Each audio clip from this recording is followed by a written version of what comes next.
안녕하세요. 딸 하나를 키우고 있는 30대 여성입니다. 2년간 사귀던 남편하고는 자랑은 아니지만 속도 위반으로 임신 3개월 차에 식을 올렸어요. 다행히 예전부터 남편도 저희 집에 저도 남편 집에 이미 인사를 드리고 결혼 이야기도 조금씩 오가던 중이라서 양가에서 특별히 반대 같은 건 없었네요. 다만 서둘러 결혼식을 올리게 되었다 보니 집이라던가 직장 문제라던가 그런 걸 완전히 정리를 못한 상황이었습니다. 그래서 저는 친정에서, 남편은 시댁에서 떨어져 지내다가 지난 가을에 지금 살고 있는 아파트에 들어오게 되었지요. 시댁은 어머님과 신우, 그리고 남편까지 세 식구예요. 건설 현장에서 일하시던 아버님은 남편과 제가 사귀기 시작하고 얼마 되지 않았을 때 사고로 돌아가셨거든요. 이후로 신우와 남편이 회사 생활하면서 어머님 생활비를 대드리는 중이었고, 저희 결혼할 때도 시댁의 재산이랄 게 솔직히 딱히 없어서 처음부터 기대치도 없었네요. 솔직히 집안 환경만 두고 보자면 소위 요즘 젊은 여자들, 그러니까 제 또래들이 시집가길 선호하는 집안은 아니잖아요. 그래도 제가 남편과 결혼을 결심한 건 임신을 해서도 있지만 어머님이 워낙 좋은 분이라고 생각했기 때문이에요.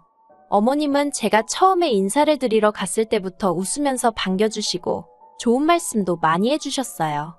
일례로 저더러 당신을 친정엄마라 생각하라셨고, 저더러 부인이고 엄마이기 전에 여자라는 걸 잊지 말라면서 예쁘게 꾸미고 살라고 하셨지요. 그래서 그때만 해도 저는 저희 어머님이 어디 드라마에나 나올 법한 쿨하고 멋진 분이라고 생각했고, 어머님 말씀대로 모녀 사이처럼 지낼 수 있을 거라 믿었네요. 하지만 남편이랑 같이 살기 시작한 이후로는 어머님과 가깝게 지내는 게 저에게 꼭 좋은 일만은 아니라는 걸 알게 되었어요. 일단 어머님이 저희 집에 너무 자주 오셨거든요. 제가 보고 싶고 저를 챙겨주고 싶어서 오셨다면서요. 하지만 허심탄회하게 말해서 솔직히 아무 때나 불쑥불쑥 찾아오시니 그때마다 참으로 불편했답니다. 그래서 언젠가 한 번은 미리 연락을 주시고 오시면 안 되냐고 넌지시 여쭤봤는데, 대뜸 왜 그러냐며 저더러 당신 오는 게 싫으냐고 직접적으로 물으시는 게 아니겠어요?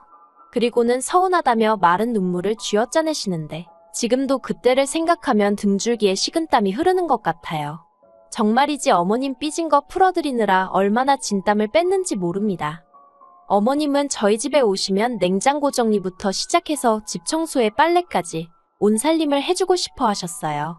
그리고 어머님이 그렇게 이리저리 돌아다니시면 며느리인 제가 마음 편히 앉아있을 수가 없었고요. 그래서 제가 어머님께 그냥 계시라고 해도 어머님은 집안이 깨끗해야 한다면서 냉장고 위 먼지까지 털어대셨습니다. 그리고 그럴 때마다 가시방석에 앉아있느니 차라리 움직이자 싶어서 제가 거들겠다고 한 번 더 여쭤볼 수밖에 없었는데, 그럼 어머님은 못 이긴 척 그때부터 저에게 이런저런 심부름을 시키곤 하셨지요. 그리고 그날도 대략 오후 4시쯤이었을 거예요. 현관벨이 울려서 나가보니 그날도 어머님이 저희 부부 저녁 챙겨주고 가신다며 연락도 없이 오셨더라고요. 그리고 일단 결론부터 말하자면 식사는 결국 어머니와 제가 같이 차렸습니다. 어머님이 저더러 무썰어라, 파다듬어라 이런저런 심부름을 계속해서 시키셨거든요. 뿐만 아니라 조리 과정에 있어서도 간장 달라 소금 달라, 결국 티나는 일은 어머님이 하셨지만 티 안 나는 잔심부름은 죄다 제가 하고, 그러면서도 어머님께 고생하셨다고, 식사 챙겨주셔서 감사하다고 인사를 드릴 수밖에 없었지요. 솔직히 어머님만 안 오셨으면 그냥 뭐 간단히 시켜 먹고 남편이랑 편하게 쉬었을 텐데 말이에요. 하지만 거기서 끝이 아니었습니다. 식사를 마치고 시간이 늦어지는데도 어머님은 거실에서 TV만 보고 계셨지 도통 집에 가실 생각을 안 하시는 눈치였어요. 참고로 어머님 댁은 저희 집에서 차로 40분 정도 걸렸고, 어머님은 직접 운전해서 오신 상황이었으니 교통편은 아무 문제가 아니었네요. 결국 제가 먼저 이제 슬슬 가셔야 하지 않겠냐고, 더 늦어지면 어두워서 운전하기 힘드실 것 같다고 조심스레 애둘러 말씀을 드렸습니다. 그러자 어머님이 당신이 너무 피곤해서 그렇다며 오늘은 그냥 주무시고 가신다대요. 그리고 새벽 1시쯤이었습니다. 한참을 뒤척이다 힘들게 잠에 들었는데 그나마도 얼마 못 가 목이 말라 잠에서 깨게 되었지요. 그런데 방문 밖에서 무슨 소리가 들리대요. 겁이 나서 남편을 흔들어 깨웠습니다. 그러자 잠에서 깬 남편이 투덜거리면서 밖으로 나가보더라고요. 그리고 이내 남편의 신경질적인 목소리를 듣게 되었습니다. 저도 깜짝 놀라서 무슨 일인가 싶어 밖으로 나갔더니 세상에 어머님이 김치를 담그고 계신 게 아니겠어요. 비록 5포기밖에 안 되긴 했지만요. 아무튼 남편이 어이가 없다는 표정으로 어머님께 이 시간에 도대체 뭐 하시는 거냐 묻대요. 그런데 어머님이 하시는 대답이 정말 황당했어요. 지난번에 냉장고를 보니 김치가 하나도 없더라며 저더러 살림을 하는 거냐 마는 거냐 호통을 치셨거든요. 그런데 저 그때 만삭이었어요. 그리고 저도 남편도 김치 없으면 밥을 못 먹는 사람들도 아니었고요. 하지만 제가 이런 변명을 하기도 전에 어머님께선 아무튼 잘됐다며 저더러 기왕 일어났으니 당신 옆에서 김장을 좀 도우라대요. 황당해서 남편을 쳐다봤더니 남편도 어이가 없었는지 어머님을 잠깐 멍하니 쳐다보고 있었습니다. 그러더니 어머님께 이내 만삭인 며느리한테 이 시간에 뭘 시키냐고 어머니도 그냥 그만하시고 들어가서 잠이나 주무시라 한마디 하대요. 저한테도 방에 들어가 마저 자라 했고요. 그리고 돌이켜 생각해보면 그때부터 어머님이 저에게 안 좋은 감정을 갖고 계셨나 싶습니다. 그런데 저도 할 말이 있는 게 저희 어머님 성격이 좀 유별나세요. 일단 상대방의 뜻과는 상관없이 당신 하고 싶은 대로 하시는 경향이 있지요. 당신은 아기가 없었다. 그냥 하고 싶어서 하는 거다 뭐 그렇게 말씀은 하시는데요. 솔직히 제 입장에선 부담스러웠던 적이 한두 번이 아닙니다. 그래도 번번이 어머님 눈치 보느라 싫다 좋다 소리 한번 제대로 한 적이 없었는데 그 김장 사건으로 제가 완전히 어머님 눈밖에 나게 된 거지요. 그러다 얼마 전 어머님이 제 뒤통수를 진짜 세게 때리셨어요. 어디서부터 어떻게 말해야 할까 싶은데 발단은 올해 초 아버님 제사였습니다. 결혼식을 앞두고 앞으로 챙겨야 할 경조사들을 확인하면서 남편에게 제사는 어떻게 하냐고 물어본 적이 있어요. 그때 남편이 하는 말이 원래는 있었는데 어머님이 없애셨다고 하더라고요. 그런데 올해 초 어머님이 연초니까 가족끼리 식사라도 해야 하지 않겠냐는 이유로 신우까지 데리고 저희 집을 찾아오셨어요. 그리고는 다 모인 자리에서 아버님 제사 이야기를 꺼내시대요. 근데 그게 이제 앞으로 제사를 해야겠다. 뭐 그런 게 아니라 정말 말 그대로 대뜸 자식들이라는 게 지혜비 제사 지낼 생각이나 있긴 한 거냐며 한마디로 시작부터 언성을 높이시며 화를 내시더라고요. 특히 저더러 며느리가 돼서는 그런 것도 하나 제대로 챙길 생각을 안 하냐고 타박을 하셨어요. 그러자 남편도 왜 며느리한테 성질이냐면서 어머님한테 지지 않고 할 말을 다 하대요. 정말이지 난장판도 그런 난장판이 따로 없었습니다. 결국 식사는 고사하고 어머님이 신우랑 그대로 다시 집으로 돌아가셨어요. 이후로 저는 저대로 눈치가 보여서 전화도 가끔 드리면서 말 조심하고 그랬고요. 그런데 지난달 초에 어머님하고 통화를 하는데 다음 주에 서울 가신다고 하시는 거예요. 보통 저희 집에 오실 땐 너네 집 간다 하지 서울 간다고 안 하시기에 서울 어디 가시냐고 물었습니다. 그러니까 하시는 말씀이 강남 어디 고급주택에서 일하는 사람을 구하더라며 거기 상주도우미로 가기로 하셨다대요. 직업에 귀천은 없다지만 그래도 남의 집 일을 해준다는 게 결코 쉬운 일은 아니잖아요. 그래서 좀 어머님이 안쓰럽게 느껴졌어요. 하지만 이미 드리는 생활비에서 돈을 더 챙겨드릴 상황도 못 되었고 제가 별다른 해결책을 갖고 있는 것도 아닌데 하시라 마시라 할 수가 없더라고요. 그래서 그냥 어머님께서 생각 많이 하시고 결정하셨을 테니 응원한다고 건강 잘 챙기시라고 했네요. 어머님도 알겠다면서 남편에게는 비밀로 해달라 하셨고요. 그런데 그 통화를 하고 한 일주일이나 지났을까? 하루는 퇴근한 남편이 씩씩거리면서 저에게 어머님이 왜 서울에 가신 건지 아냐고 따지고 들대요. 어머님이 비밀로 해달라고 하셨으니까 저는 저대로 약속을 지키기 위해서 잘 모르겠다고 시치미를 뗐고요. 그런데 남편이 눈을 정말 희번덕거리면서 어머님께 다 들었답니다. 그리고는 저더러 어떻게 그럴 수가 있냐는 거예요. 시어머니가 남의 집 식모살이 하러 가는데 어떻게 그걸 안 말릴 수가 있냐고요. 알고 보니까 어머님은 남의 집에 가신 일도 없으셨어요. 그냥 제가 어떻게 나올지 궁금해서 저를 한번 떠보신 거라대요. 그러면서 어머님은 제가 가지 마시라고 잡을 줄 알았는데 그러질 않아서 크게 실망하셨다나요. 뿐만 아니라 남편한테 당신처럼 살림 다 해주고 며느리 모시고 사는 시애미가 어딨냐면서 그런데도 저는 고마운 줄을 모른다고 이제 보니 인성이 덜 된 것 같다고 정말 별의별 소리를 다 하셨더군요. 듣고 있자니 어찌나 억울하던지 도저히 가만히 있을 수가 없었습니다. 그래서 어머님이 한두 살 먹은 어린애도 아니고 결정 다 내리고 진지하게 말씀하시는데 그걸 내가 무슨 수로, 무슨 권리로 이래라 저래라 하겠냐고 따졌어요.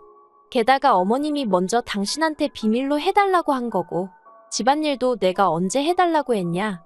나야말로 어머님이 이래저래 내 살림 들쑤시고 다니면서 나는 나대로 고생시키고 그러면서도 생색내시는 거 불편해 죽겠다고 그간 마음속에 맺힌 말을 마구 쏟아냈지요.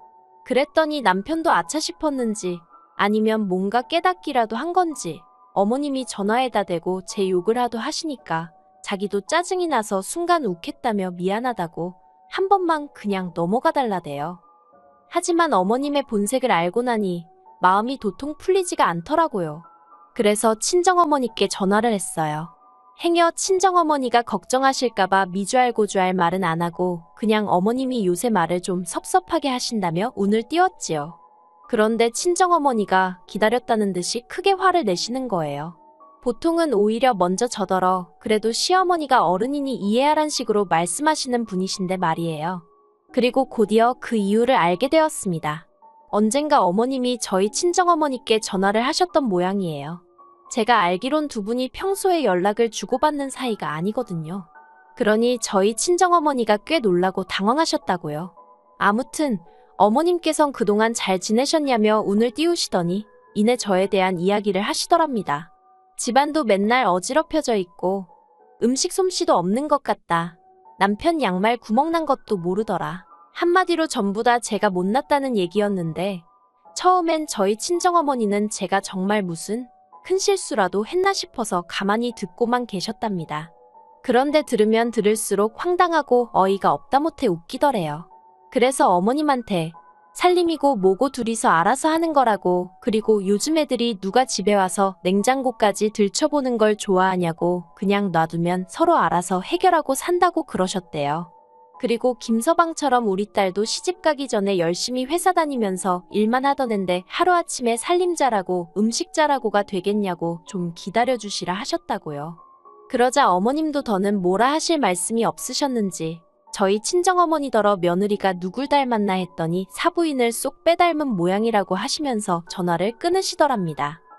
친정어머니 말씀이 당신 딴에는 할 말은 그래도 다 했다 싶었는데 그래도 전화를 끊고 나니까 더 세게 나가지 않은 것도 후회가 되고 한편으론 얼마나 사돈 알기를 우습게 알면 그런 전화를 했나 싶어서 심란하시더래요.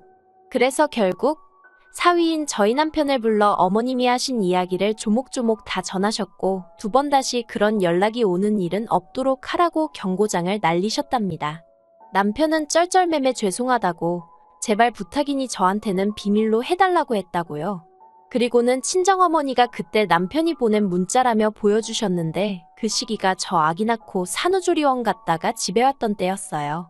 정말이지 어이가 없어서 애 낳고 한 달도 안 된 며느리 집에 청소며 빨래며 도와주러 온다고 세상에서 무슨 제일 자상한 시어머니 행세를 하시더니 뒤에선 그런 식으로 제 흉을 보고 다니신 거잖아요. 그것도 상대가 누군지 생각도 안 하고 말이에요.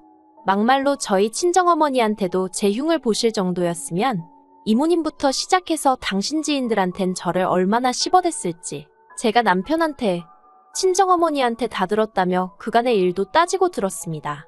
그러자 남편이 어머님이 원래 말이 많고 그래서 여기저기 잡음도 많은데 자기가 깜빡했다면서 그냥 무조건 미안하다대요. 솔직히 그렇게 마음에 안 드시면 저한테 대놓고 말씀을 하시던가 그랬으면 오히려 제가 더 죄송하고 고칠 게 있으면 고쳐보려 노력하고 했을 텐데 말이지요. 그런데 앞에선 다 이해하시는 척 아무렇지 않은 척 하셔놓고 상식적으로 이해가 안 가대요. 그렇게 해서 막말로 어머님 아들이 저랑 이혼이라도 하게 되면 그땐 어떻게 하실 생각이셨을까요? 아무튼 그날 이후로 지금까지 한 달 조금 안 되는 시간 동안 한 번도 연락을 안 드렸습니다. 그러다가 엊그제 언제까지 이렇게 지낼 수도 없지 않나 싶어서 모른 척하고 전화를 드렸는데 어머님도 이젠 뭐 막말로 들킬 거 다 들켰다 싶으셨는지 저더러 형식적으로 전화하는 거면 하지 말라며 짜증을 내시대요. 그 말을 듣는데 저도 순간 욱했습니다. 솔직히 어머님도 아무렇지 않은 척 하시면 그냥 없었던 일처럼 지나가려고 했거든요. 까놓고 제가 어머님하고 친정어머니 모셔놓고 삼자대면이라도 하겠어요? 아니면 제가 뭐 맞냐 틀리냐 따지고 들기를 했겠어요. 그런데 어머님은 미안한 기색도 없으시지. 어떻게 상황을 나아지게 하려는 시도도 없으시지. 한마디로 희망이 안 보이더라고요. 그래서 알겠다고 했습니다. 형식적으로 드린 건 아닌데 그렇게 받아들이셨다니 저도 뭐 더 할 말 없다고요. 그리고 남편에게도 어머님한테 당분간 내가 먼저 연락드리고 할 일은 없을 것 같으니 당신은 당신대로 알아서 행동하라 했어요. 솔직히 앞뒤 다른 시어머니가 어디서 또 어떻게 말을 꾸며내실지 모르기 때문에 상황이 어떻게 되건 간에 계속해서 거리를 두고 살 작정이에요. 그게 제 정신건강에 좋을 것 같거든요.